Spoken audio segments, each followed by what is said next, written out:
everybody, I want to try something new today on the YouTube channel, and you can see I have hands. I would say it's kind of point of view-ish, but the problem with the point of view-ish argument is, well, my eyes would be in a really weird place if my hands were over here at the same time. But as you can see, I have a bag. And inside this bag is something that I've been looking at for the past couple of weeks, maybe about a month, and I never really could decide on what I wanted to do. And the reason was because it was from Japan. You can see that. And I've never ordered anything from Japan. I've never waited for something to come from Japan, and to my delight, it really wasn't that bad of a process. But the trick is, all I had were pictures to go on, and someone who obviously didn't speak very well, or English very well, as I don't speak Japanese very well. So let's see what we have in here. And you may be asking, well, tell me what it is. It's a Famicom system, and it's a system that I've been thinking about purchasing for a long time. And actually, if you don't know what the Famicom is, it is the precursor to the Nintendo Entertainment System here in the United States. So, strangely enough, it was shipped in this bag, and it doesn't feel like there's a box underneath there, so I'm a little concerned already about what's going to look like inside here, and I don't exactly know the condition of the system. It said it was tested. It said that it worked. We shall see. Label here, I decided to put some fancy idle chatter business cards, because I don't want to give away any information on this gentleman from Japan or myself. I know you would be absolutely beating down my doors if you saw my address, because, well, who wouldn't be? I'm an interesting guy. So here we go. Let's go ahead, and by the way, this is my first official unboxing, so bear with me, bear with the lighting. We'll do our best. Scissors. Cut. Yeah, that's a start. And then maybe I can cut a wire or something in here just by happenstance. That would be my my good fortune. Okay, so we are open now, and indeed it is a bag stuffed with bubble wrap, and who doesn't like bubble wrap? So there it is. I don't know why it was packaged like that, kind of weird. Anyway, let's pull it out and see what we got here. First is, let's tell you a little bit about the auction. I actually did bid on an auction for this one, didn't do any of the buy it now stuff. And this came with a console, no cables, and 7 games, and I won it for $36. And with shipping and all included, I paid probably $60 for everything. Now, we did have a lot of pictures in the auction, and the auction pictures looked pretty good. So let's see if they actually are pretty good looking items here. So 7 Famicom cartridges came in this. Cosmic Epsilon. No clue, never played it. Looks interesting. I don't know if you can see in there. I always check the pins, and remarkably, this looks quite clean. Cosmic Epsilon. Can you see that? Yes, there we go. So that's one.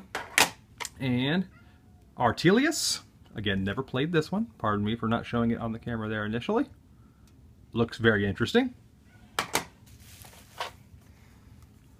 Dragon Quest III. Now, this is a role-playing game. I'm not going to be able to read this. This is more or less going to sit on my shelf and look cool. As will Dragon Quest IV. I am quite impressed. These are actually looking quite clean. I hope the console is the same. And I have Millipede. Again, looking good. Clean cartridge. And I have, which I believe this is one of the Adventure Island games. I'm hoping it's not the first one, but it may be. I already have the first one on the NES, but if it is, oh well, still cool to have it on the Famicom as well. Looks good. And I believe this last one should be another Dragon Quest game. Yeah, Dragon Quest II. So I have a lot of the Dragon Quest games, which is neat, and I'll plug them in, I'll look at them, but obviously I'm not going to be able to play a role-playing game from Japan. So, before we move on, just so everybody knows that obviously this is a Nintendo Entertainment System cartridge, and I just showed you a Famicom cartridge, so they look like this. Big difference in size. However, the internal components of both systems are exactly the same. The reason why you can't play a Japanese one mainly is because the boards are different sizes. The NES is a 72-pin connector, and the Famicom, I believe, is a 60-pin connector, so take a look. Big difference in size there. I know everybody's been bored with the story of why the NES looked the way it did and had the front-loading design with a little push-down thingy that made it kind of look like a toaster. You know, basically, Nintendo of America was trying to fool the jaded retailers that were not happy about video game systems after the Atari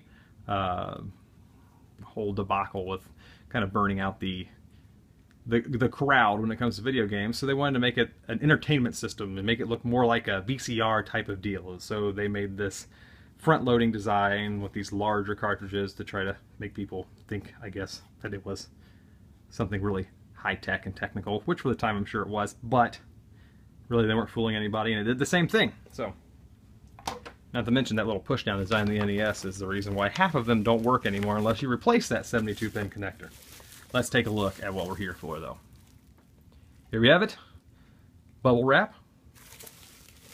Get this bubble wrap open here. Pardon me while I do it. Again, I am new to the unboxing world, so forgive me for being a little bit rough around the edges.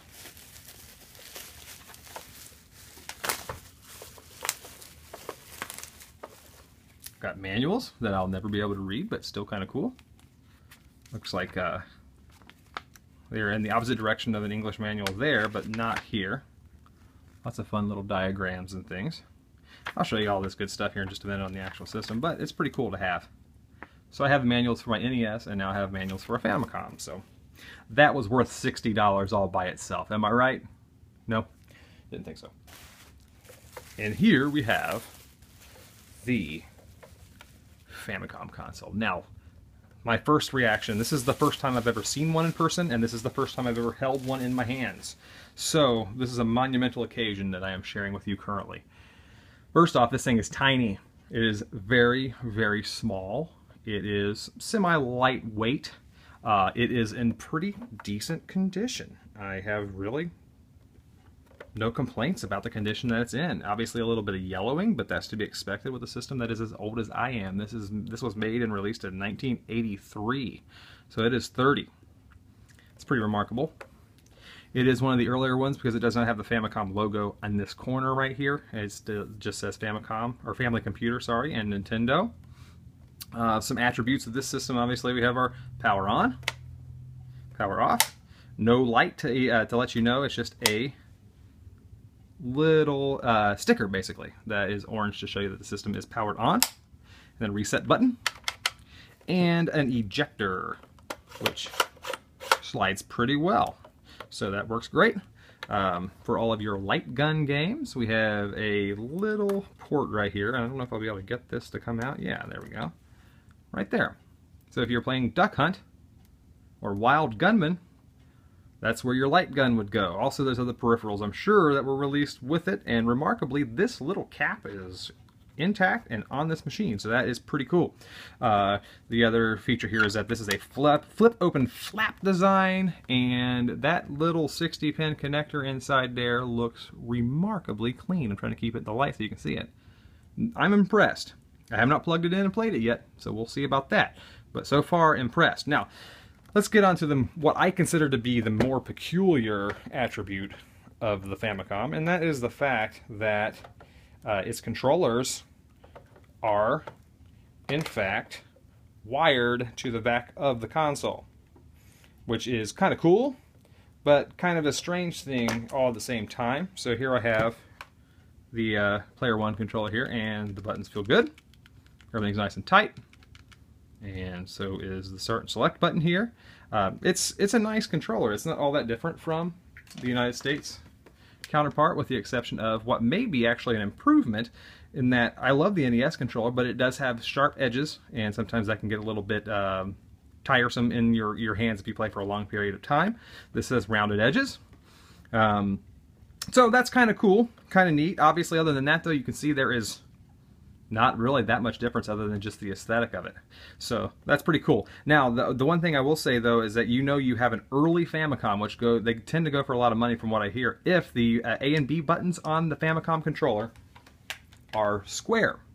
So if you have a Famicom with square A and B buttons, you have a very, very early model. So keep that in mind. Keep your eye out for one of those. I have never seen one of these in the United States. just lying at a flea market or you know, secondhand store. So I don't know, it's kind of strange, but I'm impressed so far. Looks good. And like I said, these controllers are hardwired to the back of this console, which I think you can see that okay. Yeah, so it's odd. It's very odd. And the other funny thing about these things being hardwired to the back is that if you take this top piece off, I've seen it on the internet before, actually on another YouTube channel. I wish I could shout the person's name out, but I don't have it offhand. This wire actually runs all the way up to the front of this console, where the controller wire would typically come out in a, you know, the Nintendo Entertainment System, for example. So it runs from here all the way back and out the back. And the issue here is that, I don't know if you can see this, but I could probably get this all in the frame. Here's the end of the controller, and here is the console. That is all of the cable you get. This thing has to be pulled away from the TV to play. There's just not enough wire to sit too far away from the TV. And one more quick thing before I finish up talking about this in and of itself is that this second controller here is the same as the first one, except we don't have start and select buttons, and we have a microphone, which is kind of strange. I don't know. I know it's Legend of Zelda, there were enemies you could beat by shouting or blowing into the microphone. So, you know, when people complained about the Nintendo DS having a microphone and that being gimmicky, well, they've been trying this gimmick since 1983. So there you have it. Controller 2, a little bit more cosmetic damage on my controller number 2, but you know, I still can't complain. This is pretty slick looking. So I'm impressed so far. Part 2 of this video is going to be whether or not my Famicom that I just bought actually works. So stick around and we shall see. And by the way, only RF out. So if you have your old RF, that's what you need. I think that covers the spread. We'll talk to you in part 2.